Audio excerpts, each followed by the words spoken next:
Student welcome to our channel. ताहले गत class रे आम कौन पढ़ी आलोक श्लेषण प्रक्रिया विषय पढ़ी से आम कौन पढ़ी ना आलोक प्रक्रिया आउ अंधार प्रक्रिया।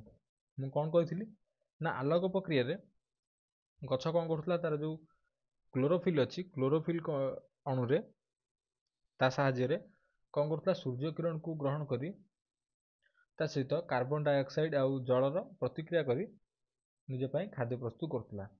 आलोक प्रक्रिया आलोकर दरकार होता बेले अंधकार प्रक्रिया माने आलोक दरकार हुए ना, किंतु आलोक प्रक्रिया माने आरंभर जस्ट पर अंधार प्रक्रिया स्टार्ट हुए। आउे कौन कही ना आलोक प्रक्रिया जो आमर उपादान थाए से उपादान गुड़े कौन एटीपी आउ एनएडीपीएच से गुड़े कौन हुए अंधकार प्रक्रिया आमर यूज हुए। देन आज कौन पढ़िबा ना मनुष्यर पाकतंत्र। ठीक अच्छे, ताहले पाकतंत्र कौन? ठीक अच्छे, पाक माने कौन?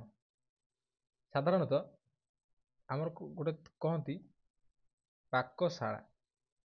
पाकशाला माने कौन जानछ? रोसई घर। ता माने पाक माने कौन है ना रोसई। पाक माने तंत्र माने कौन? तंत्र माने हूँ सिस्टम। ठीक अच्छे, ताले मनीष देहर पाकतंत्र माने रोसई जो सिस्टम अच्छे मनीष देहरे अंग प्रत्यंग जो रोसई हुए। ठीक अच्छे, मनीष माने देह भितर से कौन कह ना पाकतंत्र। ताहले हमर पाकतंत्र रे कौन देखा जाए ना बोथ भौतिक और रासायनिक परिवर्तन देखा जाए। भौतिक परिवर्तन कौन पाए देखा जाए जदि आम खाद्य ग्रहण करिवे। ठीक अच्छे, आम कठिन खाद्य ग्रहण करुचे आम दांत कौन करूँ गुंड कर दउची। तापर सेटा कौन होउची कठिन खाद्य तो आम शरीर डायरेक्ट यूज होना सेटा कौन होउची भीतर जाई सरलीकृत होई आमर कौन होउची ना रक्त रे मिसी जाई से गुड़िक आम विभिन्न कार्य रे यूज होउची। तेणु करी से आमर सब किए भाग नौ ना पाकतंत्री भाग नौ प्लस आमर जो ग्रंथि रही से कौन कर से खाद्य सहित किसी रासायनिक पदार्थ क्षरण करी मिसौचंती जहा फल आमर खाद्यटा विशुद्ध होउची आ कौन होउची ना किसी रासायनिक परिवर्तन घटुची कौन खाद्य से कौन कह ना पाक जो पोषणटा होउची गोटे कौन भौतिक आउ रासायनिक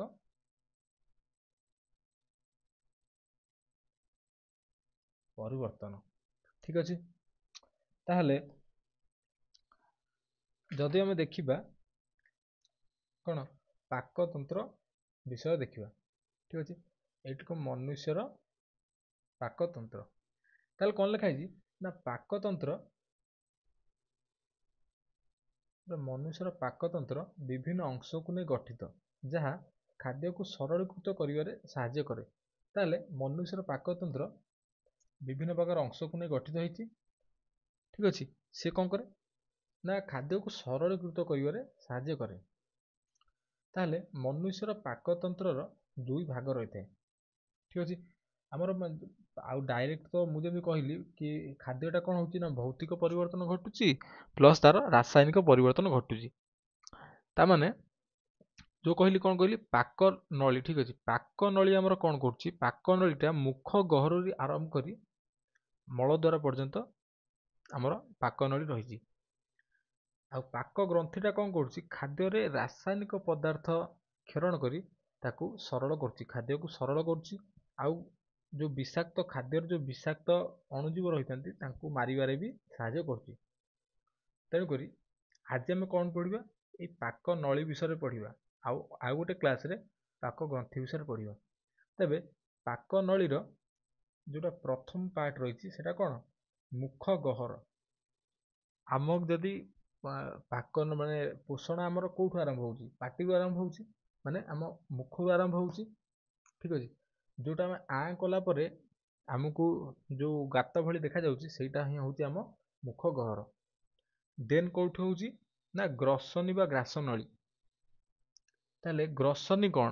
ଆମ ମୁଖ ଗହ୍ୱର ପରେ, ମୁଖ ଗହ୍ୱର ପଛରେ ଗୋଟେ ମାନେ ଫାଙ୍କା ସ୍ଥାନ ରହିଛି, ଯୋଉଠି ଆମର ଫାଙ୍କା ଗୋଟେ, ଏଇଟା ଧର ମୋ ପାଟି ଅଛି, ଗୋଟେ ଫାଙ୍କା ସ୍ଥାନ ରହିଛି, ଠିକ ଅଛି। ଏଇଟା ଆମ ପାଟି, ଯଦି ଏଇଟା ଆମ ପାଟି ଯଦି ହବ, ଏଇଠି ଆମ କ'ଣ ଅଛି, ଗୋଟେ ନାକ ଆମର ଅଛି। ଏଇଠି କ'ଣ ଅଛି, ଏଇଟା ହେଉଛି common path for both wind pipe and food, ଠିକ ଅଛି। ଏଇଟା ହେଉଛି ଗୋଟେ ମାନେ ସାଧାରଣ ବାଟ, କ'ଣ ପାଇଁ? ଆମ ମାନେ ବୋଥ୍ ମାନେ ଆମର ଫୁସଫୁସର ଯେଉଁ ୱିଣ୍ଡ ପାଇପ୍ ଯେଉଁଟା, ତା ପାଇଁ ଆମ ନାକରୁ କନେକ୍ଟ ହେଇଛି, ପ୍ଲସ୍ ଆମର ଗ୍ରସନୀ ସହିତ, ମାନେ ଏଇଟା ହେଉଛି ଗ୍ରସନୀର ଗୋଟେ ଷ୍ଟ୍ରକ୍ଚର, ଠିକ ଅଛି। ଏଇଟା ହେଉଛି କ'ଣ, ପବନ ଆଉ ଖାଦ୍ୟ ପାଇଁ ମାନେ ଗୋଟେ କମନ୍ ପାଥ୍। ଏଇଟା ଏଥିରୁ କ'ଣ ହେଇଛି, ଦିଟା ନଳୀ ବାହାରିଛି। ଏଇ ଯେଉଁ ନଳୀଟା, ଏଇଟା ହେଉଛି ୱିଣ୍ଡ ପାଇପ୍, ଏଇଟା ଯାଇକିନା ଡାଇରେକ୍ଟ କୋଉଠି କନେକ୍ଟ ହେଇଛି, ଫୁସଫୁସରେ କନେକ୍ଟ ହେଇଛି। ଆଉ ଏଇ ଯେଉଁ ନଳୀଟା, ଏଇଟା କ'ଣ ରହିଛି ନା ଗ୍ରାସ ନଳୀ। ଏଇଟା ଏମିତି ଗୋଲ ଗୋଲ, ଏମିତି ଏମିତି ଗୋଲ ଗୋଲ ମାଂସପେଶୀରେ ତିଆରି ହେଇଛି। କୋଉଟା? ଏଇ ଯେଉଁ ଗ୍ରାସ ନଳୀଟା, ଠିକ ଅଛି। ତାହେଲେ ଗ୍ରସନୀ କ'ଣ ଆମେ ଜାଣିପାରିଲେ, ଏଟା ହେଉଛି ମାନେ ବୋଥ୍ ୱିଣ୍ଡ ପାଇପ୍, ମାନେ ପବନ ଆଉ ଖାଦ୍ୟ ପାଇଁ ଗୋଟେ କମନ୍ ପାଥ୍ ଏଇଟା, ଠିକ ଅଛି। ଏଇଟା ହେଉଛି ଗ୍ରସନୀ। ପାକସ୍ଥଳୀ ଆମେ ଜାଣିଥିଲେ, କ'ଣ ଜାଣିଛନ୍ତି? ଏଇଟା ଗ୍ରାସ ନଳୀ ପର ଏଇଟା ଅଂଶ ଯୋଉଟା, ଏଇଟା ହେଉଛି ପାକସ୍ଥଳୀ, ଠିକ ଅଛି। ଯୋଉଠି ଖାଦ୍ୟଟା ଆମର ମାନେ ବିଶୁଦ୍ଧିକରଣ ହୁଏ, ଯାହା ବି ହୁଏ। ତାହେଲେ ତାପରେ ରହିଛି କ'ଣ, କ୍ଷୁଦ୍ରାନ୍ତ୍ର, ତାପରେ ରହିଛି ବୃହଯନ୍ତ୍ର, ତାପରେ ମଳାଶୟ, ତାପରେ ରହିଛି ମଳଦ୍ୱାର। ତାହେଲେ ପ୍ରଥମେ ପଢିବା ମୁଖ ଗହ୍ୱର, ଠିକ ଅଛି। ମୁଖ ଗହ୍ୱର ଯଦି ମାନେ କ'ଣ, ପାକ ନଳୀ ବିଷୟରେ ଫାଷ୍ଟ ଦେଖିବା। ପାକ ନଳୀ, ଠିକ ଅଛି। ପାକ ନଳୀ କ'ଣ ନା, ପାକ ନଳୀ ହେଉଛି, ଯେମିତି ମୁଁ କହିଲି, ପାକ ନଳୀଟା ଆମର ପାଟିରୁ ଆରମ୍ଭ ହୋଇ ମଳଦ୍ୱାର ପର୍ଯ୍ୟନ୍ତ ଲମ୍ବିଛି। ତାହେଲେ ଏଟା କ'ଣ ଲେଖିଛି ନା, ପାକ ନଳୀ ଦେଖିବାକୁ ଲମ୍ବା ଟ୍ୟୁବ୍ ପରି, ଯାହାର କାନ୍ଥ ବର୍ତ୍ତୁଳାକାର ପେଶୀରେ ଗଠିତ।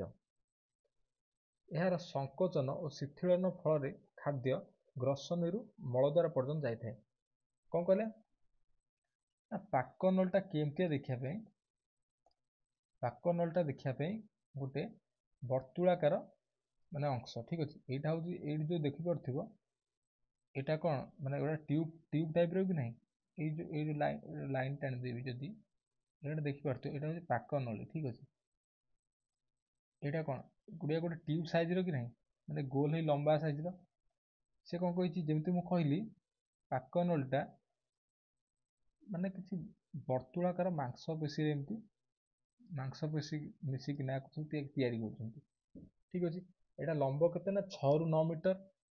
ଏଠି କ'ଣ ହୁଏ, ଯେମିତି ଗୋଟେ ପୋକ ଦେଖିଥିବ, ସଂବଳା ବି ଦେଖିଥିବ, ସେ ଏମିତି କ'ଣ, ସଂବଳା ଗୁଡ଼ା କେମିତି ଏମିତି ଏମିତି ଚାଲନ୍ତିନି, ଏମିତି ଏମିତି ଏମିତି। ପୁଣି ପୁଣି କ'ଣ କରିବେ ନା, ଏଇ ପାର୍ଟଟା ଏମିତି ଲମ୍ବିଯିବ, ପୁଣି ପଛ ପାର୍ଟଟା ଏମିତି ବଙ୍କିଯିବ, ଏମିତି ଏମିତି ଚାଲନ୍ତି। ସେମିତି ଇଏ ମାଂସପେଶୀ କ'ଣ ହୁଏ, ମାଂସପେଶୀର ଶିଥିଳନ ହୁଏ, ମାନେ ଏମିତି କ'ଣ ହୁଏ, ଫୁଲିଯିବ।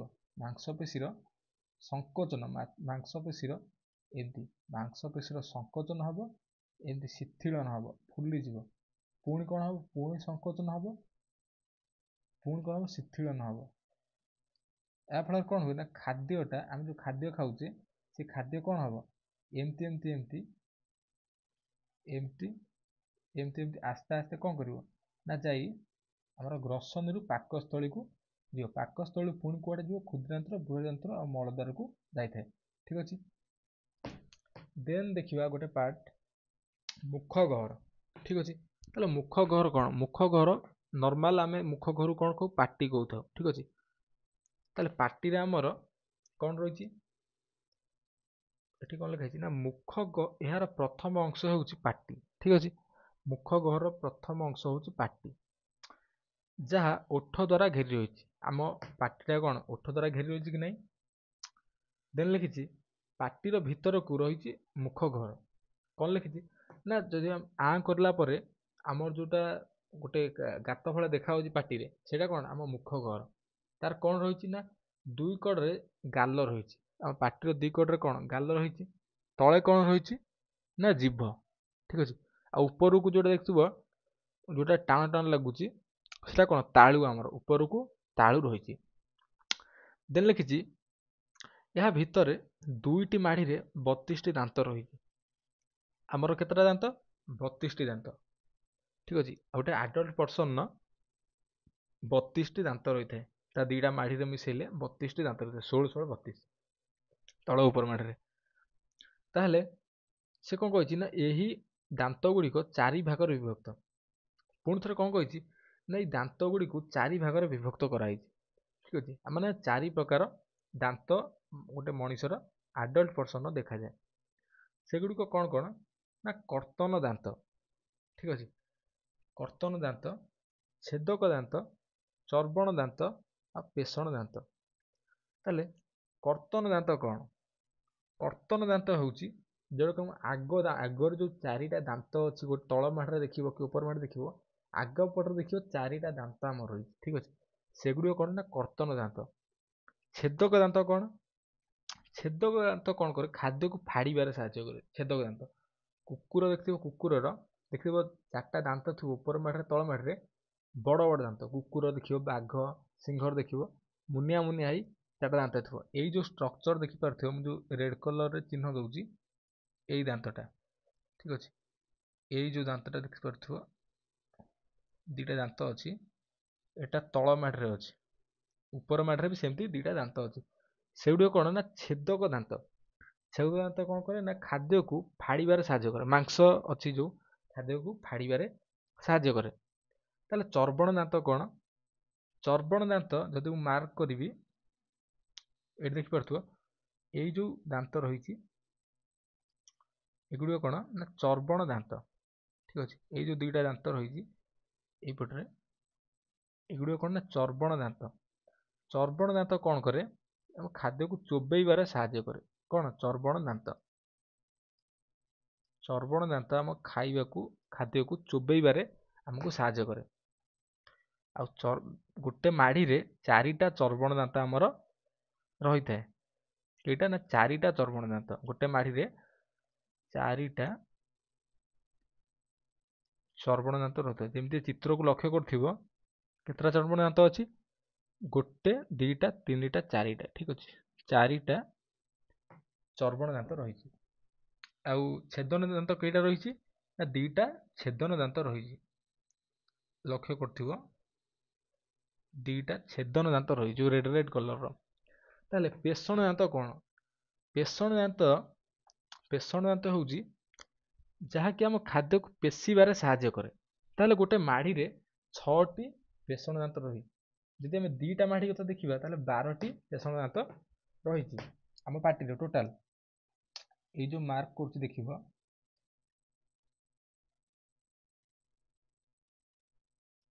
ଏଇ ଯୋଉ ମାର୍କ କଲି,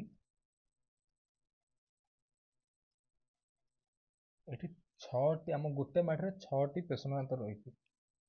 ଠିକ ଅଛି। 6ଟି ପେଷଣ ଦାନ୍ତ ରହିଛି। ଗୋଟେ ମାଢିରେ ଗୋଟେ ପଟରେ 3ଟା, ଡାହାଣ ପଟେ 3ଟା, ବାମ ପଟେ 3ଟା ପେଷଣ ଦାନ୍ତ ରହିଛି। ମାନେ ଟୋଟାଲ 6ଟି ପେଷଣ ଦାନ୍ତ ରହିଛି। କର୍ତ୍ତନ ଦାନ୍ତ ଆମ ମାଢିରେ କେତେଟା ରହିଛି?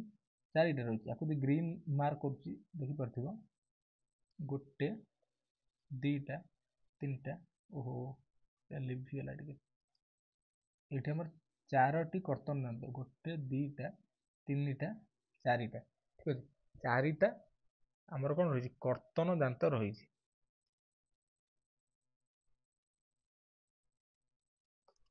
ଠିକ ଅଛି। ଯଦି ଦାନ୍ତ ସଂଖ୍ୟା ଆମେ ହିସାବ କରିବା, ଆମ ମାଢିରେ କେତେଟା ଦାନ୍ତ ରହିଲା? ଯେମିତି କହିଲି କର୍ତ୍ତନ ଦାନ୍ତ। ଠିକ ଅଛି। ପ୍ରତ୍ୟେକ ମାଢିରେ 4ଟି କର୍ତ୍ତନ ଦାନ୍ତ ରହିଛି। ତାହେଲେ ଆମର ମାଢି ସଂଖ୍ୟା କେତେଟା? 2ଟା। ଯଦି ଗୋଟେ ମାଢିରେ 4ଟି କର୍ତ୍ତନ ଦାନ୍ତ ରହୁଛି, ତାହେଲେ ଟୋଟାଲ କେତେ ରହିବ? ଆମର 8ଟି କର୍ତ୍ତନ ଦାନ୍ତ। ମାନେ 2ଟା ମାଢିକି ମିଶେଇ କହୁଛି। ତାହେଲେ ଛେଦକ ଦାନ୍ତ କେଇଟା ରହିଲା? ପ୍ରତ୍ୟେକ ମାଢିରେ 2ଟି ଛେଦକ ଦାନ୍ତ ରହିଛି। 2ଟି ଛେଦକ ଦାନ୍ତ ରହିଛି। ତାହେଲେ ଆମର 2ଟା ମାଢି, ଦେନ୍ କଣ ରହୁଛି ନା 4ଟି ଛେଦକ ଦାନ୍ତ। ଦେନ୍ ହେଲା ଚର୍ବଣ ଦାନ୍ତ। ତାହାର ମାଢ଼ି ସଂଖ୍ୟା କେତେ ନା 2। ପ୍ରତ୍ୟେକ ମାଢ଼ିରେ 4ଟି ଚର୍ବଣ ଦାନ୍ତ ରହିଛି, 4ଟା ଚର୍ବଣ ଦାନ୍ତ ରହିଛି। ତାହେଲେ ଆମ ଟୋଟାଲ କେତେଟା ଦାନ୍ତ ହବ? 8ଟି ଚର୍ବଣ ଦାନ୍ତ। ତାହେଲେ ପେଷଣ ଦାନ୍ତ କେଇଟା ରହିଛି? ଆମର 2ଟା ମାଢ଼ି। ପେଷଣ ଦାନ୍ତ ରହିଛି ଗୋଟେ ମାଢ଼ିରେ 6ଟା ଦାନ୍ତ ରହିଛି। ତାହେଲେ ଟୋଟାଲ କେତେଟା? 12ଟି ପେଷଣ ଦାନ୍ତ। ତାହେଲେ ଯଦି ଗୋଟେ ହିସାବ କରିବ, ମୁଁ ଯେଉଁ କହିଲି ଆମର ଟୋଟାଲ 32ଟା ଦାନ୍ତ, ଯଦି ହିସାବ କରିବ 8 + 8 + 12, 8 8 16, 4 20, 12 32। ଜାଣିପାରିଲ 32ଟା ଦାନ୍ତ ଆମ ଟୋଟାଲ କମ୍ପ୍ଲିଟ ହେଲା। ଦେନ୍ ଆମର କ'ଣ ଅଛି? ଦେନ୍ ଯଦି ଦେଖିବ ଛୋଟ ପିଲାଙ୍କର ଚର୍ବଣ ଦାନ୍ତ ନଥାଏ, ମାନେ ତାଙ୍କର ଟୋଟାଲ 8ଟା ମାନେ ଦାନ୍ତ ତାଙ୍କର ମିସିଂ ଥାଏ, ଚର୍ବଣ ଦାନ୍ତ। ଆଉ ଆଙ୍କର 4ଟି ପେଷଣ ଦାନ୍ତ ବି ମିସିଂ ଥାଏ। ଟୋଟାଲ 12ଟା ଦାନ୍ତ ତାଙ୍କର ମିସିଂ ଥାଏ ଛୋଟ ପିଲାଙ୍କର। ଏଟା ମୁଁ ଯୋଉଟା କହିଲି ଏଟା ହେଉଛି ଆଡଲ୍ଟ ଲୋକଙ୍କର, ଠିକ ଅଛି। ଆଡଲ୍ଟ ଲୋକଙ୍କର ଏଟା ମୁଁ ଦେଖଉଛି। ଦେନ୍ ଆମର ଗୋଟେ ଫର୍ମୁଲା ଅଛି ଯାହାକୁ ଡେଣ୍ଟାଲ ଫର୍ମୁଲା କହନ୍ତି। ଗୋଟେ ଆଡଲ୍ଟ ଲୋକର ଡେଣ୍ଟାଲ ଫର୍ମୁଲା, ଏଟା ପରୀକ୍ଷାରେ ପ୍ରାୟ ଆସେ। ଡେଣ୍ଟାଲ ଫର୍ମୁଲା ଲେଖ, 2 ମାର୍କର କ୍ୱେଶ୍ଚନ। ତାହେଲେ ଡେଣ୍ଟାଲ ଫର୍ମୁଲା ହେଉଛି ଦନ୍ତ ସୂତ୍ର, ଠିକ ଅଛି। କ'ଣ ନା ଡେଣ୍ଟାଲ ଫର୍ମୁଲା। ଯଦି ଆମେ ଗୋଟେ ମାଢ଼ିର ଡେଣ୍ଟାଲ ଫର୍ମୁଲା କହିବା ତାହେଲେ କ'ଣ ହେବ? ପ୍ରଥମେ ତ ଆମକୁ କ'ଣ କରିବାକୁ ହେବ ନା ଏଇ ଯେଉଁ କର୍ତ୍ତନ ଦାନ୍ତ 4ଟା ରହିଛି ସେଇଠୁ ଗୋଟେ ଲାଇନ୍ ଟାଣିବାକୁ ହେବ, ଠିକ ଅଛି। ଲାଇନ୍ ଟାଣି ତାକୁ 2 ଭାଗରେ ବିଭକ୍ତ କରିବାକୁ ହେବ। 2 ଭାଗରେ ଯେତେବେଳେ ଭାଗ କରିଦେଲେ, ତାକୁ ଗୋଟେ ଲାଇନ୍ ଟାଣିକି 2 ଭାଗରେ ଭାଗ କରିଦେଲେ, ତାହେଲେ ଗୋଟେ ପଟରେ ଦେଖିବ, ଏଇଟା ଜାଣିନିଅ ଆମ ରାଇଟ୍, ଏଇଟା ଆମର ଲେଫ୍ଟ ସାଇଡ୍। ଯଦି ଏବେ ଦେଖିବ ଆମ ରାଇଟ୍ ସାଇଡ୍ରେ, ଠିକ ଅଛି, ଆମ ରାଇଟ୍ ସାଇଡ୍ରେ କେତେଟା କର୍ତ୍ତନ ଦାନ୍ତ ଅଛି? ଦେଖିବ କ'ଣ ରାଇଟ୍ ଲେଫ୍ଟ। ରାଇଟ୍ ସାଇଡ୍ରେ କେତେଟା କର୍ତ୍ତନ ଦାନ୍ତ ରହୁଛି? ରାଇଟ୍ ସାଇଡ୍ ଦେଖିବ 2ଟା ଏଠି କର୍ତ୍ତନ ଦାନ୍ତ ରହିଛି। ମଝିରୁ ଯଦି ଭାଗ କରିବି, ଗୋଟେ ମାଢ଼ିର ମଝିରୁ ଭାଗ କଲି, ରାଇଟ୍ ସାଇଡ୍ରେ 2ଟା କର୍ତ୍ତନ ଦାନ୍ତ ରହୁଛି, ମାନେ 2 ଲେଖିବ, ଠିକ ଅଛି। ଏଟା ଡେଣ୍ଟାଲ ଫର୍ମୁଲା ଲେଖୁଛି। ତାହେଲେ ରାଇଟ୍ ସାଇଡ୍ରେ ଛେଦକ ଦାନ୍ତ, ଯେଉଁ ଛେଦନ ଦାନ୍ତ ରହିଛି, ଶ୍ୱାନ ଦାନ୍ତ, ତାର ସଂଖ୍ୟା କେତେଟା? ଗୋଟେ ମାଢ଼ିର ରାଇଟ୍ ସାଇଡ୍ରେ ଗୋଟେ, ତାପରେ ଏପଟରେ ଗୋଟେ ଅଛି, ଠିକ ଅଛି। ଏଟା ହେଉଛି ଗୋଟେ, ତା ମାନେ ଆମର ଏଠି ଗୋଟେ ଛେଦନ ଦାନ୍ତ। ଦେନ୍ କ'ଣ ଲେଖିବ? ଚର୍ବଣ ଦାନ୍ତ କେତେଟା ଅଛି ରାଇଟ୍ ସାଇଡ୍ରେ? ଗୋଟେ ମାଢ଼ିର 2ଟି ଅଛି, ତାହେଲେ 2 ଲେଖା ହେବ। ପେଷଣ ଦାନ୍ତ କେଇଟା ଅଛି? 3ଟା ଅଛି ରାଇଟ୍ ସାଇଡ୍ରେ, 3ଟା, 3। ତାହେଲେ ସେମିତି ମୁଁ ଯେମିତି କହିଲି, ଗୋଟେ ମାଢ଼ିର ହାଫ୍ ଯଦି ମୁଁ କରିଦେବି, ତାହେଲେ ଏପଟରେ ଯେତେଟା ଦାନ୍ତ ରହିବ ଆଉ ଯେତେ ପ୍ରକାର ଦାନ୍ତ ରହିବ, ସେପଟରେ ମଧ୍ୟ ମାନେ ଲେଫ୍ଟ ସାଇଡ୍ରେ ମଧ୍ୟ ସେମିତି ସେତେଟା ଦାନ୍ତ ରହିବ। ତା ମାନେ ରାଇଟ୍ ସାଇଡ୍ରେ 2 ଅଛି ମାନେ ଲେଫ୍ଟ ସାଇଡ୍ରେ ବି 2 ରହିବ। 2ଟା କର୍ତ୍ତନ ଦାନ୍ତ ରହିବ, ଆଉ ଗୋଟେ ଛେଦକ ଦାନ୍ତ ରହିବ, ଆଉ 2ଟା ଚର୍ବଣ ଦାନ୍ତ, 3ଟା ପେଷଣ ଦାନ୍ତ ରହିବ। ତାହେଲେ ଏଇଟା କ'ଣ ଥିଲା ନା ଆମର ଡେଣ୍ଟାଲ ଫର୍ମୁଲା ଫର୍ ଆଡଲ୍ଟ, ଗୋଟେ ଆଡଲ୍ଟ ପର୍ସନ୍ ପାଇଁ। ଦେନ୍ ଦେଖିବା ମୁଖ ଗହ୍ୱରରେ ଆଉ ଗୋଟେ ପାର୍ଟ ଦେଖିବା, ଜିଭ, ଠିକ ଅଛି। ଜିଭ ଆମର କ'ଣ କରେ? ଜିଭ ଦେଖିବ ଯେଉଁମାନଙ୍କର ଜିଭ ନଥିବ କି ଜିଭ ଲାଖି ଯାଇଥିବ, ସେମାନେ କଥା କହିପାରନ୍ତିନି। ଆଉ ଯଦି ଜିଭ ଲାଖି ଯାଇଥିବ ତାଙ୍କୁ ଖନା କହନ୍ତି, ସେ କଥା ଠିକ୍ସେ କହିପାରନ୍ତିନି, ଠିକ ଅଛି। ତାହେଲେ ଆମର ମୁଖ୍ୟ କାର୍ଯ୍ୟ କ'ଣ ରହିଲା ଜିଭର? ଖାଦ୍ୟକୁ ଦାନ୍ତ ପାଖରେ ପହଞ୍ଚେଇବ। ତାହେଲେ ଖାଦ୍ୟ ଆମେ ଯେତେବେଳେ ଚୋବଉଛୁ, ତାକୁ ଦାନ୍ତ ପାଖକୁ କିଏ ନେଉଛି? ଜିଭ ନେଇ ପହଞ୍ଚଉଛି। ଦେନ୍ କ'ଣ କରୁଛି ନା ଆମକୁ କଥା କହିବାରେ ମଧ୍ୟ ସାହାଯ୍ୟ କରୁଛି। ଯେଉଁ ପର୍ସନ ଜିଭ ନଥିବ ସେମାନେ କଥା କହିପାରନ୍ତିନି, ସେଥିପାଇଁ ଯେଉଁମାନଙ୍କର ଜିଭ ଆମକୁ କଥା କହିବାରେ ସାହାଯ୍ୟ କରୁଛି। ତାହେଲେ ଜିଭ ଆଉ କ'ଣ କରୁଛି ନା ଖାଦ୍ୟର ସ୍ୱାଦ ବାରିବାରେ ସାହାଯ୍ୟ କରୁଛି।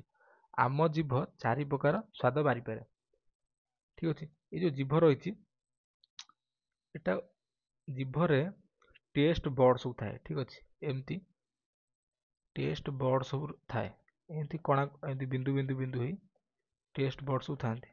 ଯେତେବେଳେ ଆମେ ଖାଦ୍ୟ ଖାଉ ସେତେବେଳେ ଟେଷ୍ଟ ବଡ୍ ଗୁଡ଼ା କ'ଣ କରନ୍ତି ନା ଖାଦ୍ୟର ସ୍ୱାଦ ବାରିପାରନ୍ତି। ଠିକ୍ ଅଛି। ଆଉ ଆମର ଯେଉଁ ରହିଲା କ'ଣ ମାନେ ଜିଭ ରହିଲା, ସେ ଚାରି ପ୍ରକାର ସ୍ୱାଦ ବାରିପାରେ। ଗୋଟେ ହେଉଛି ମିଠା, ଗୋଟେ ହେଉଛି ପିତା, ଗୋଟେ ହେଉଛି ଲୁଣି, ଗୋଟେ ହେଉଛି ଖଟା। ଠିକ୍ ଅଛି। ଚାରି ପ୍ରକାରର ଆମର ସ୍ୱାଦ ବାରିପାରେ ଆମ ଜିଭ। ତାହେଲେ ଏଇଟା ଥିଲା କ'ଣ ନା ଆମ ଜିଭର କାମ। ଦେନ୍ ଦେଖିବା, ଏବେ ଯଦି ଦେଖିବା କ'ଣ କହିଥିଲି, ଆମେ ପାଟିଟା ସରେଇଲେ ଜିଭର କାମ ସରେଇଲେ, ତାପରେ ଆମର କ'ଣ ରହିଛି ନା ଗ୍ରସନୀ ରହିଛି। ଠିକ୍ ଅଛି। ମୁଁ ଯେମିତି କହିଲି ଗ୍ରସନୀ କ'ଣ କହିଥିଲି, ଗ୍ରସନୀର ଏଇଠି ଚିତ୍ର ଦେଖିପାରୁଥିବ, ଏଇଟା ଆମର କ'ଣ, ଏଇଟା ଆମର ନାକ ରହିଛି। ତାହେଲେ ଏଇଟା ଆମର କ'ଣ ରହିଛି, ପାଟି ରହିଛି। ତାହେଲେ ଏଇ ଯେଉଁ ପାର୍ଟଟା ମୁଁ ଚିହ୍ନଉଛି, ଏଇଟା ପାଟି ଆଉ ନାକ ପାଇଁ କ'ଣ ଗୋଟେ କମନ୍ ପାଥ୍ କି ନାହିଁ? ଏଇଠି ଦେଖିପାରୁଥିବ ଏମିତି ଯାଇଛି ଗ୍ରାସ ନଳୀ ଯେଉଁ ହେଇଛି, ଗ୍ରସନୀରୁ ଯେଉଁଟା ଆମର ଗ୍ରାସ ନଳୀ ଯାଇଛି, ଏଇଟା ଗୋଟେ କମନ୍ ପାଥ୍ ହେଇଛି କି ନାହିଁ? ଠିକ୍ ଅଛି, କମନ୍ ପାଥ୍ ହେଇଛି। କ'ଣ ପାଇଁ କମନ୍ ପାଥ୍ ହେଇଛି? ଆମେ ଯେଉଁ ପଟରେ ଆମେ ଖାଦ୍ୟ ମାନେ ବେଳେବେଳେ ଦେଖିଥିବ ଆମ ନାକ ପଟେ ଦେଖିଥିବ ଖାଇବା ଜିନିଷ ବାହାରି ଆସେ। କ'ଣ ପାଇଁ ନା ସେଟା ଗ୍ରସନୀରେ ଯେତେବେଳେ ଖାଦ୍ୟ ଥାଏ, ଠିକ୍ ଅଛି, ସେଟା ଗ୍ରସନ ଯେହେତୁ ଗୋଟେ କମନ୍ ପାଥ୍, ଗ୍ରସନ ଯେତେବେଳେ ଖାଦ୍ୟ ଥିବ ମାନେ ସେଇଟା ହେଉଛି ପାଟି ଆଉ ନାକକୁ ସେଠି କନେକ୍ଟ କରୁଛି। ସେଥିପାଇଁ ଯେତେବେଳେ ଗ୍ରସନୀ, ଯେତେବେଳେ ଆମେ କହନ୍ତିନି ଖାଦ୍ୟ ଖାଇଲା ବେଳେ କଥାବାର୍ତ୍ତା କରନ୍ତୁ, କ'ଣ ପାଇଁ? ଯଦି ଆମେ କଥାବାର୍ତ୍ତା କରୁଛୁ ତାହେଲେ କ'ଣ ହେଉଛି, ଏଠି ଜିନିଷଟା କ'ଣ ହେଉଛି, ଆମର ଏଇ ଯେଉଁ ପାଇପ୍ଟା ଗ୍ରସନୀ ଅଛି, ଗ୍ରସନୀର ଗୋଟେ ମୁଣ୍ଡ ଖୋଲୁଛି କେଉଁଠି, ଗ୍ରାସ ନଳୀକୁ ଖୋଲୁଛି। ଆଉ ଗୋଟେ ମୁଣ୍ଡ କେଉଁଠି ଖୋଲୁଛି, ଫୁସଫୁସକୁ ଖୋଲୁଛି। ଏଇଟା କେଉଁଠି ଖୋଲୁଛି, ଫୁସଫୁସକୁ। ଏଇଠି ଗୋଟେ ପ୍ଲେଟ୍ ଅଛି ଆମର। ଠିକ୍ ଅଛି। ଏଟାକୁ କୁହାଯାଏ ଏପିଗ୍ଲଟିସ୍ କହନ୍ତି। ଏପିଗ୍ଲଟିସ୍ କ'ଣ କହନ୍ତି ନା ଏପିଗ୍ଲଟିସ୍। ସେ ଏପିଗ୍ଲଟିସ୍ କ'ଣ କରେ, ଯେତେବେଳେ ଖାଦ୍ୟ ଆମେ ଏଇଠି ଖାଇଲୁ, ଯେତେବେଳେ ଆମେ ଖାଦ୍ୟ ଖାଉଛୁ, ଖାଦ୍ୟ ଯେତେବେଳେ ଏଇଠି ଆସେ, ଯଦି ଏପିଗ୍ଲଟିସ୍ ନଥିବ ସେଇଟା କ'ଣ କରେ, ଏପିଗ୍ଲଟିସ୍ ନଥିଲେ ଆମ ଫୁସଫୁସ୍ ଭିତରୁ ଖାଦ୍ୟ ପଳାଇବ। ସେଥିପାଇଁ ତୁମେ ଲକ୍ଷ୍ୟ କରିଥିବ ଖାଦ୍ୟ ଖାଇଲା ବେଳେ ମାନେ ନିଶ୍ୱାସ ନେଇ ହେବନି। କ'ଣ ପାଇଁ? ଆମ ଏପିଗ୍ଲଟିସ୍ କ'ଣ କରେ, ସେ ଯେଉଁ ଶ୍ୱାସ ନଳୀଟାକୁ ବନ୍ଦ କରିଦିଏ। ତାପରେ ଖାଦ୍ୟ ଯେତେବେଳେ ଗ୍ରାସ ନଳୀ ପଶିଯିବ, ପୁଣି ଥରେ ଏପିଗ୍ଲଟିସ୍ ଖୋଲିଯିବ। ଠିକ୍ ଅଛି। ତାହେଲେ କ'ଣ କହିଲେ ନା ଗ୍ରସନୀଟା ହେଉଛି ମୁଖ ଗହ୍ୱର ପଛରେ ଅଛି, ସେଇଟା ହେଉଛି କମନ୍ ପାଥ୍ ଫର୍ ବୋଥ୍ ମାନେ ପବନ ଆଉ ଖାଦ୍ୟ। ଠିକ୍ ଅଛି। ଦେନ୍ ଏଠି କ'ଣ ଆଉ ଥରେ କ'ଣ ଲେଖା ହେଇଛି, କ'ଣ ଲେଖା ହେଇଛି ଟିକେ, ଏହା ମୁଖ ଗହ୍ୱର ପଛପଟରେ ରହିଛି। ମୁଁ ଯେମିତି କହିଲି ଏଇଟା ଆମ ମୁଖ ଗହ୍ୱର ପଛପଟରେ ରହିଛି। ଏହା ଉଭୟ ଶ୍ୱାସନଳୀ ଓ ଖାଦ୍ୟ ନଳୀ ପାଇଁ ରାସ୍ତା। ଠିକ୍ ଅଛି। ତାହେଲେ ଗ୍ରସନୀର ଗୋଟେ ପଟ ମୁଖ ଗହ୍ୱରକୁ ଖୋଲିଥିବା ବେଳେ ଅନ୍ୟ ପଟ ଗ୍ରାସ ନଳୀକୁ ଖୋଲିଛି।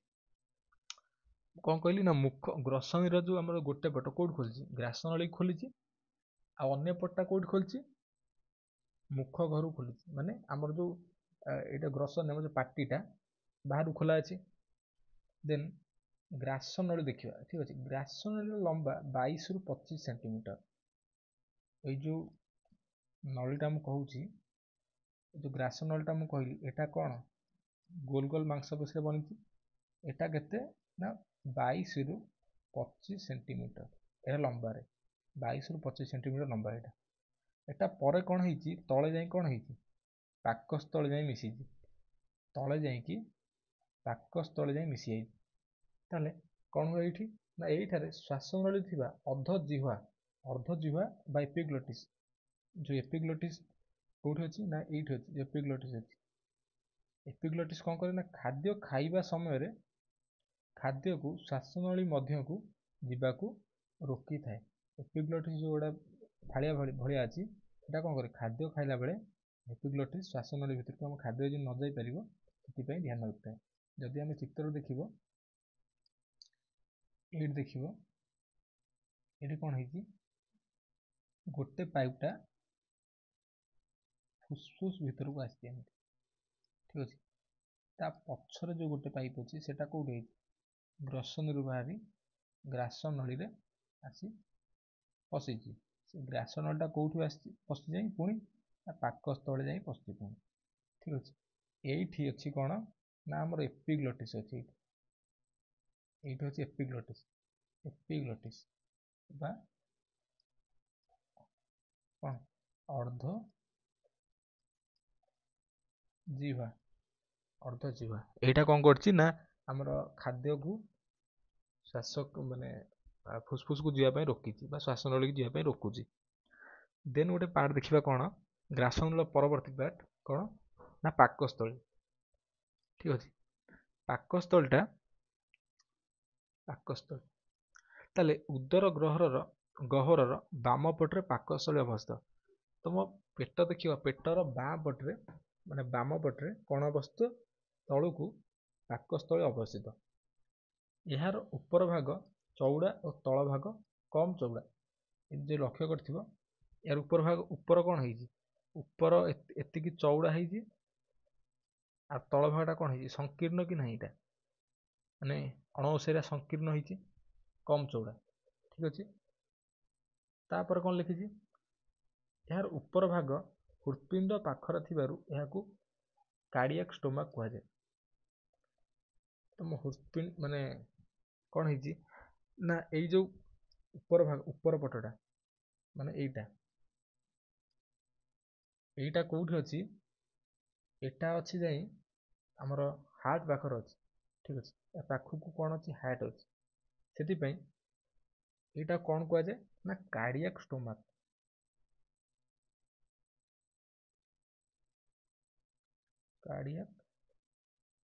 କାର୍ଡ଼ିଆକ୍ ମାନେ ଏଇଟା କ'ଣ ମାନେ ହାର୍ଟ, ଠିକ୍ ଅଛି। କାର୍ଡ଼ିଆକ୍ର ଅର୍ଥ ହେଉଛି ହିଁ ହାର୍ଟ, ଠିକ୍ ଅଛି। Cardiac stomach. ଦେନ୍ ଲେଖିଛି ତଳ ଭାଗକୁ କ'ଣ କୁହାଯାଏ ନା ପାଇଲୋରିକ୍ ଷ୍ଟୋମାକ୍ କହନ୍ତି। ତଳ ଭାଗ ମାନେ ଏଇଟା ଯେଉଁଟା ତଳ ଭାଗ କ'ଣ କୁହନ୍ତି ନା ପାଇଲୋରିକ୍ ଷ୍ଟୋମାକ୍, ଠିକ୍ ଅଛି। ଦେନ୍ ଏହାର ତଳ ଭାଗର ସଂକୋଚନ ଓ ପ୍ରସାରଣ ଫଳରେ ଖାଦ୍ୟ କ୍ଷୁଦ୍ରାନ୍ତ୍ର ଭିତରକୁ ପ୍ରବେଶ କରେ। ଯେମିତି ମୁଁ ସଂକୋଚନ ପ୍ରସାରଣ କହିଥିଲି, କ'ଣ କହିଥିଲି, ଏଇ ଯେଉଁ ତଳ ଭାଗଟା ରହିଛି, ଏଇ ଯେଉଁ ତଳ ଭାଗ, ଏଇଟାର ସଂକୋଚନ ପ୍ରସାରଣ ହୁଏ। ଯେମିତି କ'ଣ କହିଲି, ଏମିତି ସଂକୋଚନ ହେବ, ପୁଣି ଏମିତି ପ୍ରସାରଣ ହେବ, ପୁଣି ଏମିତି ସଂକୋଚନ ହେବ, ପୁଣି ଏମିତି ପ୍ରସାରଣ ହେବ।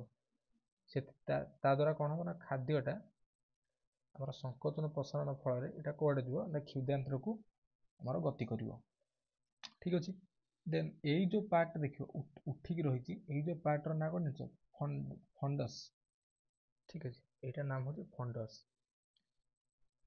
ଦେନ୍ ପାକସ୍ଥଳୀ ପରେ ଯଦି ଆଉ ଗୋଟେ ମୁଁ ପାର୍ଟ ଦେଖିବି, କ'ଣ କ୍ଷୁଦ୍ରାନ୍ତ୍ର, ଠିକ୍ ଅଛି। ଏଇଟା ଆମର କ'ଣ ଥିଲା ନା ପାକସ୍ଥଳୀ ପୁଣି କନେକ୍ଟ ହେଇଛି କେଉଁଠି ନା କ୍ଷୁଦ୍ରାନ୍ତ୍ରରେ କନେକ୍ଟ ହେଇଛି। ମୁଁ କ'ଣ କହିଥିଲି, ଏଇଟା ଆମର କ'ଣ ଥିଲା, ପାକସ୍ଥଳୀ ଉପର ପାର୍ଟଟା ଆମର କ'ଣ ଥିଲା ନା କାର୍ଡ଼ିଆକ୍ ଷ୍ଟୋମାକ୍, ଆଉ ପାକସ୍ଥଳୀ ତଳ ପାର୍ଟଟା କ'ଣ ଥିଲା, ପାଇଲୋରିକ୍ ଷ୍ଟୋମାକ୍। ତାପରେ ଏଇଟା ଯାଇକିନା ଆମର କେଉଁଠି କନେକ୍ଟ ହେଇଛି କେଉଁଠି ନା କ୍ଷୁଦ୍ରାନ୍ତ୍ରରେ କନେକ୍ଟ ହେଇଛି, ଠିକ୍ ଅଛି। ଏଇଗୁଡ଼ିକ ଯେଉଁ ଦେଖିପାରୁଥିବ, ଏଇଗୁଡ଼ିକ ଯେଉଁ ସାପ ଭଳିଆ ଯେଉଁ ଆମର ଅଛି ଷ୍ଟ୍ରକ୍ଚର କିଛି ରହିଛି, ଏଗୁଡ଼ିକ କ'ଣ ନା ହେଉଛି କ୍ଷୁଦ୍ରାନ୍ତ୍ର, ଠିକ୍ ଅଛି। ଏଗୁଡ଼ିକ ନାଁ ହେଉଛି କ୍ଷୁଦ୍ରାନ୍ତ୍ର। ତାହେଲେ କ୍ଷୁଦ୍ରାନ୍ତରେ କ'ଣ ହୁଏ, ଠିକ୍ ଅଛି। କ୍ଷୁଦ୍ରାନ୍ତରେ କ'ଣ ହୁଏ ଦେଖ, ପାକସ୍ଥଳୀରୁ ଆସୁଥିବା ଖାଦ୍ୟ, ଠିକ୍ ଅଛି, ପ୍ରଥମେ କ'ଣ କରେ ନା ଗ୍ରହଣୀ ଦେଇ ବା ଡିଓଡେନମ୍, ଠିକ୍ ଅଛି, ଗ୍ରହଣୀ ଦେଇ କ୍ଷୁଦ୍ରାନ୍ତରକୁ ପ୍ରବେଶ କରେ। ସେ କ'ଣ କରେ,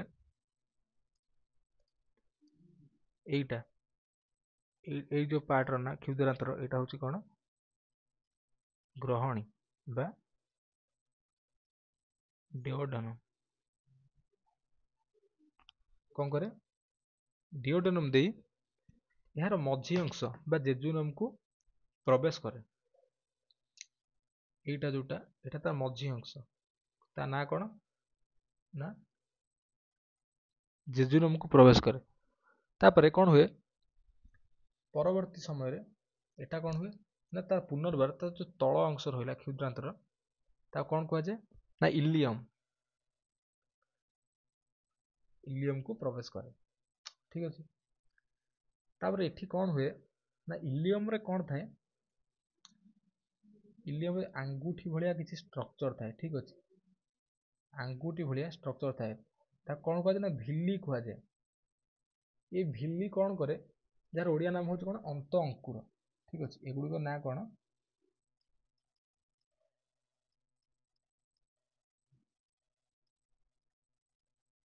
ଅନ୍ତ ଅଙ୍କୁର ବା ଭିଲି। ଏଗୁଡ଼ିକ କ'ଣ କରେ ନା ଖାଦ୍ୟ ଶୋଷଣ ହୋଇ ଖାଦ୍ୟର ଅବଶୋଷଣ ହୋଇଥାଏ। ଏଠି କ'ଣ ହୁଏ, ଇଲିୟମରେ ଥିବା ଅନ୍ତ ଅଙ୍କୁର ବା ଭିଲି ଦ୍ୱାରା ସରଳୀକୃତ ଖାଦ୍ୟ ଅବଶୋଷଣ ହୋଇଥାଏ। ପରେ କ'ଣ ହୁଏ ନା ରକ୍ତ ଦ୍ୱାରା ପ୍ରବାହିତ ହୋଇ ଯକୃତ ନିକଟରେ ପହଞ୍ଚେ। ଠିକ୍ ଅଛି। ଆ ପରର ଯୋଉ ପାର୍ଟ ଅଛି, ଏଟା ଆମର ମାନେ ଯୋଉ ଲିଭର ପାଖରେ ଏଇଟା ପାର୍ଟଟା। ତାପରେ କୋଉଠି ଯିବ ନା ଲିଭରକୁ ଯିବ। ଲିଭରରେ କ'ଣ ହବ, ସରଳୀକୃତ ଯୋଉ ଖାଦ୍ୟ ସେଗୁଡିକ କ'ଣ ହବ, ଆମର ସେଠି ବ୍ୟାକ୍ଟେରିଆ ଗୁଡ଼ିକ ମାରିବା ପାଇଁ ସେଠି କିଛି କ୍ଷରଣ ହେଉଛି, ଯୋଉ ଆମର କ୍ଷରଣ ହେଉଛି ଯୋଉ ରସଟା, ସେ ବ୍ୟାକ୍ଟେରିଆ ମାରିପାରିବ। ଠିକ୍ ଅଛି, ସେଠି ଯାଇକି ପହଞ୍ଚେ। ଏଟା ଗଲା କ୍ଷୁଦ୍ରାନ୍ତର କାମ। ତାପରେ ଦେଖିବା କ'ଣ ନା ବୃହଦନ୍ତ୍ର। ଠିକ୍ ଅଛି, ମୁଁ ଯେମିତି କହିଲି ଏଟା ହେଉଛି କ'ଣ, ଆମର ଥିଲା ପାକସ୍ଥଳୀ, ଏଠା ଥିଲା କ'ଣ କ୍ଷୁଦ୍ରାନ୍ତର। ଯୋଉ ଏଇଠି ଯୋଉ ପାର୍ଟଟା ଦେଖୁଛ, ଯୋଉ ମୋଟା ନଳୀଟା, ଆମ ପାଇପଟା ଦେଖୁଛ ମୋଟା ନଳୀ, ତା ନାଁଟା ହିଁ ହେଉଛି ବୃହଦନ୍ତ୍ର, ମାନେ ବଡ଼ ସେଟା। ଠିକ୍ ଅଛି, ଏଟା କ୍ଷୁଦ୍ର, ଏଇଟା ହେଉଛି ବଡ଼, ବୃହଦନ୍ତ୍ର। ଏମାନେ କ'ଣ କରନ୍ତି, ବୃହଦନ୍ତ୍ର କ'ଣ କରାଯାଏ, କ୍ଷୁଦ୍ରାନ୍ତରେ ଆମର କ'ଣ ହୁଏ ନା ଖାଦ୍ୟର ଶୋଷଣ ହୁଏ। ଠିକ୍ ଅଛି, ସର୍ଟ କୋଶ୍ଚିନ୍ ଆସେ, ଖାଦ୍ୟର ଶୋଷଣ କୋଉଠି ହୁଏ, ସରଳୀକୃତ ଖାଦ୍ୟର ଶୋଷଣ କ୍ଷୁଦ୍ରାନ୍ତରେ ହୁଏ। ତାପରେ ଯୋଉ ଖାଦ୍ୟ ଗୁଡ଼ିକ ଆମର ଶୋଷଣ ହେଇପାରିଲାନି, ଭିଲି ଦ୍ୱାରା ଶୋଷଣ ହେଇପାରିଲାନି, ସେଗୁଡ଼ିକ କ'ଣ ଆସେ, କ୍ଷୁଦ୍ରାନ୍ତରକୁ ଆସେ। କ୍ଷୁଦ୍ରାନ୍ତର ଏଠି କ'ଣ କରେ, ଏଠାରେ ଶୋଷଣ ନ ହୋଇଥିବା ଖାଦ୍ୟ କିଛି ସମୟ ରହିଯାଏ। ଆମର ଯୋଉ ଖାଦ୍ୟ ଗୁଡ଼ିକ ଶୋଷଣ ହେଇପାରିଲାନି ଭିଲି ଦ୍ୱାରା, ସେଗୁଡ଼ିକ କ'ଣ କରିବ ନା ଏଇ ବୃହଦନ୍ତ୍ରରେ ଆସି ରହିଯିବ, ଯେଉଁଥିରେ କିଛି ଅଂଶ ପୁନର୍ବାର ଶୋଷିତ ହୋଇଥାଏ। କିଛି ଅଂଶ କ'ଣ ହବ, ପୁଣି ଥରେ ଚେଷ୍ଟା କରିବ, ମାନେ ସେ ଭିଲି ଯୋଉ ଅଛି ସେଠି ଶୋଷଣ କରିବାକୁ ଚେଷ୍ଟା କରିବ।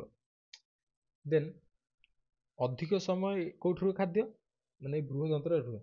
ସେଠି ଆମର କ'ଣ ରହିଛି, ମୁଁ ଯୋଉ କହିଥିଲି ଆମର ସହଜୀବୀ ପୋଷଣରେ କ'ଣ କହିଥିଲି, ଗୋଟେ ଆମର ଦେହର ଗୋଟେ ବ୍ୟାକ୍ଟେରିଆ ଅଛି, ସାୟନ ବ୍ୟାକ୍ଟେରିଆ। ସିଏ କ'ଣ କରନ୍ତି, ଆମକୁ କ'ଣ ଦିଅନ୍ତି ନା B12 ପ୍ରଦାନ କରନ୍ତି। ସେମାନେ ଆମ ଦେହରୁ ଖାଦ୍ୟ ଖାଆନ୍ତି, ସରଳୀକୃତ ଖାଦ୍ୟ ଗୁଡ଼ାକ ଖାଆନ୍ତି। ସେମାନେ ଏଇ ବୃହଦନ୍ତ୍ରରେ ଥାଆନ୍ତି। ସେମାନେ କ'ଣ କରନ୍ତି, ସହଜୀବୀ ପୋଷଣ ଦେଖାନ୍ତି।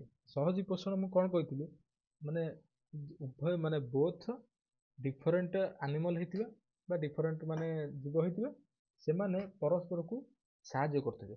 ଏମାନେ କ'ଣ କରନ୍ତି, ଆମକୁ ଭିଟାମିନ୍ B12 ଦିଅନ୍ତି। ଠିକ୍ ଅଛି, ଖାଦ୍ୟ କୋଉଠୁ ଖାଆନ୍ତି, ଆମ ବୃହଦନ୍ତ୍ରରୁ ଖାଦ୍ୟ ଖାଆନ୍ତି। ଠିକ୍ ଅଛି, ଏମାନେ କ'ଣ ଦେଖନ୍ତି ନା ସହଜୀବୀ ବ୍ୟାକ୍ଟେରିଆ ମାନେ ଖାଦ୍ୟ ସଂଗ୍ରହ କରନ୍ତି ଏଇଠୁ। ଠିକ୍ ଅଛି, ବୃହଦନ୍ତ୍ରରେ ଯୋଉ ସହଜୀବୀ ବ୍ୟାକ୍ଟେରିଆ ଅଛି ଖାଦ୍ୟ ସଂଗ୍ରହ କରେ ଏଇଠୁ।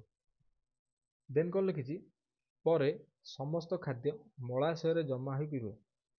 ମଳାଶୟ ମାନେ ଏଇ ପାର୍ଟଟା ମଳାଶୟରେ ଜମା ହୋଇ ରୁହେ, ପରେ ଏହା ମଳ ଦ୍ୱାର ଦେଇ ନିଷ୍କଷିତ ହୁଏ। ମଳ ଦ୍ୱାର ଦେଇ ନିଷ୍କଷିତ ହେଇଗଲା। ତାହେଲେ ବୃହଦନ୍ତ୍ର କୋଉଟା ରହିଲା ନା ବୃହଦନ୍ତ୍ର, ଏଇ ଯୋଉ ପାର୍ଟଟା ୟେଲୋଇଶ ପାର୍ଟ, ଏଇଟା ହେଉଛି ଆମର କ'ଣ ନା ବୃହଦନ୍ତ୍ର। ଆଉ ଏଇ ଯୋଉ ପାର୍ଟଟା ଏଇଟା ହଉଛି କ'ଣ କ୍ଷୁଦ୍ରାନ୍ତର। ଦେନ୍ ଦେନ୍ ଦେଖିବା ଆମେ ଆଗ କ୍ଲାସ୍ରେ ଆମେ କ'ଣ ପଢ଼ିବା, ଆଗ କ୍ଲାସ୍ରେ ଆମେ ପଢ଼ିବା ପାକ ଗ୍ରନ୍ଥି ବିଷୟରେ। କେଉଁ କେଉଁ ଗ୍ରନ୍ଥି ଗୁଡ଼ିକ ମାନେ ଆମକୁ ସାହାଯ୍ୟ କରୁଛନ୍ତି ଆମ ମାନେ ଖାଦ୍ୟକୁ ସରଳୀକୃତ କରିବା ପାଇଁ ଆଉ ବିଶୋଧୀକରଣ କରିବା ପାଇଁ। ଠିକ୍ ଅଛି। ଯଦି ଆମେ ଏବେ ବି ଦେଖିବା, ଏ ଯେଉଁ ଲାଳ ଗ୍ରନ୍ଥି ଦେଖୁଛ ଏଇଟା କେଉଁଠି ଅଛି ଜାଣିଛ, ପାଟିରେ ଅଛି। ଆଉ ଜଠର ଗ୍ରନ୍ଥି ଦେଖୁଛ ଏଇଟା କେଉଁଠି ଅଛି ନା ପାକସ୍ଥଳୀରେ ଏଇଟା ଅଛି, ଜଠର ଗ୍ରନ୍ଥି। ଆଉ ଯକୃତ ମାନେ ଲିଭର, ସେ ବି ଗୋଟେ ଗ୍ରନ୍ଥି ଆମର, ଏଇଟା ଅଗ୍ନାଶୟ ଆଉ ଆନ୍ତରିକ ଗ୍ରନ୍ଥି। ଠିକ୍ ଅଛି। ତାହେଲେ ଆଜି ଆମେ କ'ଣ ପଢ଼ିଲେ, ଆଜି ଆମେ ପଢ଼ିଲେ ମନୁଷ୍ୟର ପାକତନ୍ତ୍ର ବିଷୟରେ। ସେଥିରେ ପାର୍ଟ 1ରେ ଆମେ କ'ଣ ପଢ଼ିଲେ, ପାର୍ଟ 1 ଆମେ ପଢ଼ିଲେ କି ପାକ ନଳୀର ୟୁଜେସ୍ ଆଉ କ'ଣ ଡିଫରେଣ୍ଟ ପାର୍ଟସ୍ ବିଷୟରେ। ଠିକ୍ ଅଛି। ତାହେଲେ ଆଉ ଗୋଟେ ନେକ୍ସଟ ପାର୍ଟରେ ଆମେ କ'ଣ ପଢ଼ିବା, ପାର୍ଟ 2ରେ କ'ଣ ପଢ଼ିବା ନା ପାକ ଗ୍ରନ୍ଥି ବିଷୟରେ ଆମେ ଡିସ୍କସନ୍ କରିବା। ଠିକ୍ ଅଛି। ତାହେଲେ ଯଦି କାହାର କିଛି ଡାଉଟ୍ ଥିବ ମୋତେ କମେଣ୍ଟରେ ପଚାରି ପାରିବେ। ତାହେଲେ ଆଜିର କ୍ଲାସ୍ଟା ଯଦି ଭଲ ଲାଗିଥିବ ଆମ ଭିଡ଼ିଓକୁ ଲାଇକ୍ କରିବେ ଆଉ ଚ୍ୟାନେଲକୁ ସବସ୍କ୍ରାଇବ୍ କରିବାକୁ ଭୁଲିବେନି। ଠିକ୍ ଅଛି। ଆଜି ପାଇଁ ଏତିକି। ଏହାର ନୋଟ୍ଟା ଆପଣମାନଙ୍କୁ ଡେସ୍କ୍ରିପ୍ସନ୍ରେ ଯେଉଁ ଟେଲିଗ୍ରାମର ଲିଙ୍କ୍ ଅଛି ସେଠି ମିଳିଯିବ। ଆଉ ଫୁଲ୍ ପ୍ଲେ ଲିଷ୍ଟ ବି ଆପଣ ଚାହିଁଲେ ଦେଖିପାରିବେ। ତାହେଲେ ଆଜି ପାଇଁ ଏତିକି। ଧନ୍ୟବାଦ। ଜୟ ଜଗନ୍ନାଥ।